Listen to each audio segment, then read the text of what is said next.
পরে হেলা মাছ কিনা যাইতো আবদুল্লাপুর মাছ কিনার পরে হেলারে ধরিয়া লয়ে গেছে চিন্তাকারী ওখান তো কোনো সন্ধানই নাই, কোনো ঠিকানাও নাই, কোনো কিছুই নাই। এলাতে তো মনে করেন আমরা তো চাতুর পাশে এখন গাড়ি লাগাই আমার কুলাখান বাইবারদের সবাই বাইরে হয়েছে, কোনো সন্ধান পাই। আমার ফোন দিছে 6টা বাজে, কবাই আমার চিন্তাকে ধরে হচ্ছে টাকা পয়সা সব নিচে নিয়ে আমারে বান্ধা ওর মাঝে ভাড়া দিছে 4জন লোক না ভাই। আমি ফোন দিতেছি বাদে আর ফোন দিতে না, মোবাইলটা সব রেখে থাকে আমার।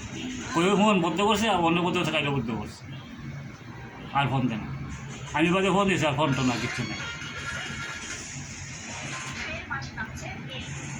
আর 1 বছর ধরে মাছের ব্যবসা করে, 1 বছর ধরে এনে তাকে কালসি আনিয়ে মাল ব্যস্ত আছে, ওর কাছে আবদুল্লাপুর তো আনিয়ে ব্যস্ত আছে, বালা সুন্দর চলে যাইতেছে। ওখান মনে করেন আমরা বাড়ি হলো কিশোরগঞ্জ, এই সৌবাঙ্গাল জাহাইটারে বাজারের নাম।